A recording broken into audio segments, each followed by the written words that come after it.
তোমাদের নিটারিয়া পর্বের প্রাণীদের হচ্ছে বৈশিষ্ট্য 3 সেকেন্ডের মধ্যে মনে রাখার টেকনিক আমি আজকে তোমাদের দিয়ে দিব। হ্যাঁ, তোমরা ঠিক শুনছো। তোমাদের নিটারিয়া পর্বের যেই বৈশিষ্ট্যগুলো রয়েছে তোমাদের এমসিকিউ এবং সিকিউ এর জন্য খুবই গুরুত্বপূর্ণ, যেগুলো আমাদের মানে এমসিকিউ এর ক্ষেত্রে আমরা গলায় ফেলি। তো আমরা আজকের এই শর্টকাট টেকনিকের মাধ্যমে আমরা ইন ডিটেলস আলোচনা করব।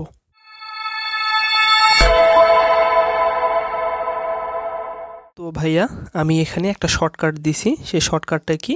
শর্টকাটটা হচ্ছে বানু এসে ডিম সেদ্ধ না পেয়ে মারা পড়লো। বানু এসে ডিম সেদ্ধ না পেয়ে মারা পড়লো। তোমরা জাস্ট এই লাইনটা মনে রাখবা, তাহলে তোমাদের ব্রেন কিন্তু অটোমেটিক্যালি বলে দেবে যে এখানে এটা হবে, এখানে এইটা দাও, এখানে ওইটা দাও। তখন তোমাদের আর প্রবলেম ফেস করতে হবে না। তো বেসিক্যালি যখন আমরা এমসিকিউ সলভ করতে যাব, এমসিকিউর জন্য এটা খুবই ইফেক্টিভ হবে। যে এমসিকিউর ক্ষেত্রে তখন আমাদের অনেক চিন্তা করা লাগে, অনেক সময় লাগে, তাই না? 25টা এমসিকিউর জন্য আমাদের হচ্ছে কিন্তু 25 মিনিট সময় লাগে। তো সেই ক্ষেত্রে খুব দ্রুত আমরা এই শর্টকাটের মাধ্যমে এমসিকিউ মনে রাখতে পারবো, আর সিকিউ এর বৈশিষ্ট্য তো কভার হবে ইনশাল্লাহ। তো ঠিক আছে, তোমরা এই লাইনটা মনে রাখবা। বানু এসে ডিম সেদ্ধ না পেয়ে মারা পড়লো। বানুর ব থেকে হচ্ছে বহুকোষী। কি? নিটারিয়া পর্বের প্রাণীরা হচ্ছে বহুকোষী। বানুর ব থেকে আমরা জানতে পারি। তারপরে আছে এসে। এসে থেকে হচ্ছে অরীয় প্রতিসাম্য। এসে থেকে হচ্ছে কি? অরীয় প্রতিসাম্য। তো তোমাদের প্রতিসাম্য কি কি রয়েছে আমি যদি মনে করাই দেই। একটা হচ্ছে গোলীয় প্রতিসাম্য, অরীয় প্রতিসাম্য, দ্বিপার্শ্বীয় প্রতিসাম্য, অপ্রতিসাম্য।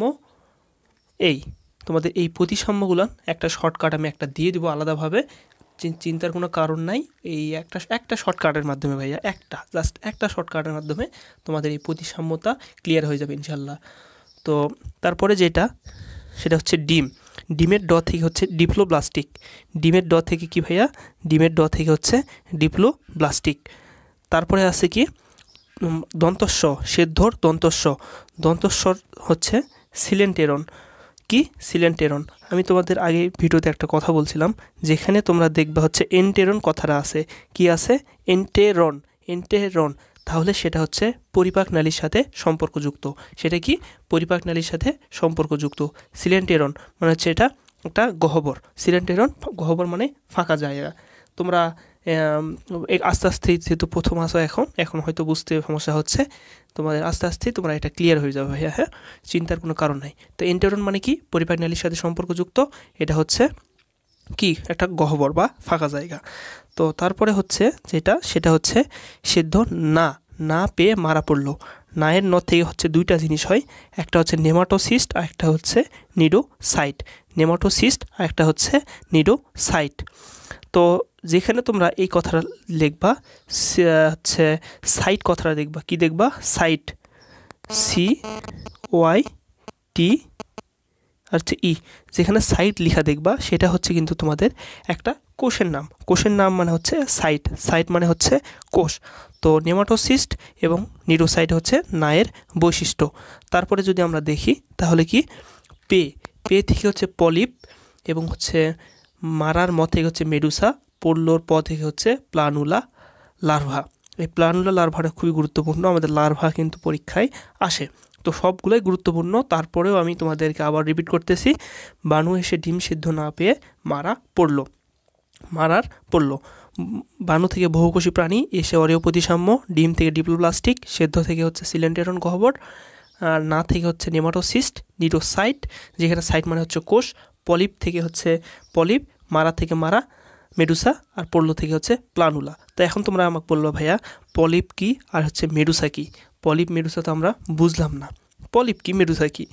তো তোমাদের নাকের মধ্যে অনেকে দেখো না যে পলিপাস হয়েছে। তো পলিপাস মানে কি? ওই যে পলিপ, ওই মাংসপেশিটা বৃদ্ধি হওয়ার কারণে ওইটা পলিপে রূপান্তরিত হয়, এটাকে বলা হয় পলিপ। তো আমরা নাকের উদাহরণ দিব না, আমরা বলবো হচ্ছে কি? পলিপ মানে হচ্ছে যাদের অযৌন জনন ঘটে, এবং হচ্ছে পা উপরের দিকে থাকে। যে প্রাণীদের পা হচ্ছে উপরের দিকে থাকে, মাথা নিচের দিকে থাকে, তাদেরকে দেখা যায় কি? পলিপ। এবং হচ্ছে তাদের ক্ষেত্রে কি ঘটে? অযৌন জনন ঘটে। আর মেডুসা মানে হচ্ছে মাথা নিচে মানে হচ্ছে এটা উন্নত বৈশিষ্ট্য, সেটা হচ্ছে মানে যৌন জনন ঘটে। মেডুসার ক্ষেত্রে ঘটে যৌন জনন, এবং হচ্ছে পলিপের ক্ষেত্রে ঘটে অযৌন জনন। তোমরা জাস্ট এইটা মনে রাখবা, তাহলেই হবে। পলিপ হচ্ছে অযৌন জননের বৈশিষ্ট্য, মেডুসা হচ্ছে যৌন জননের বৈশিষ্ট্য। আশা করি তোমাদেরকে আমি বোঝাইতে পারছি। তো তোমরা যারা এখন এই মুহূর্তে ভিডিওটা দেখতেছো, তোমাদের একটা দায়িত্ব হবে, তোমরা জাস্ট ভিডিওটা লাইক কমেন্ট তো করবা অবশ্যই, এবং হচ্ছে ভিডিওটা তোমাদের বন্ধুদের কাছে শেয়ার করে দিবা এবং তোমাদের প্রোফাইলে শেয়ার করবা। ভিডিওটা তোমাদের প্রোফাইলে শেয়ার করে দিবা, যাতে তুমি নেক্সট পার্ট মানে প্রোফাইলে যদি শেয়ার করো তাহলে কিন্তু তোমার বন্ধুরাও দেখতে পারতেছে, তুমিও পরবর্তীতে দেখতে পারতেছো। এই জিনিসটা খুব ইজি হবে, হ্যাঁ। আর যারা ইউটিউব থেকে দেখবা অবশ্যই সাবস্ক্রাইব তো করবা, নোটিফিকেশন অল করে দিবা এবং হচ্ছে তোমার বন্ধুদের শেয়ার করে দিবা। তোমাদেরকে একটা রিকোয়েস্ট, তোমরা জাস্ট বন্ধুদের কাছে শেয়ার করে দিবা জিনিসগুলা। তোমরা যদি একটু সাপোর্ট দাও আমাকে যদি একটু ইন্সপায়ার করো, তাহলে আমি কিন্তু নেক্সট পার্টগুলো তোমাদেরকে ইন ডিটেলস ভিডিও আপলোড দিয়ে দেবো। তো আমি তোমাদেরকে ভাইয়া, আমার উপর ভরসা রাখো, তোমরা জাস্ট আমাকে সময় দাও। আমি তোমাদের বায়োলজি, কেমিস্ট্রি আর হচ্ছে বায়োলজি, ফিজিক্স, কেমিস্ট্রি এগুলো যত আছে তার মধ্যে বায়োলজি, কেমিস্ট্রি এই দুইটার ইনফরমেশান কিন্তু হিউজ ইনফরমেশান আমাদেরকে মনে রাখতে হয়।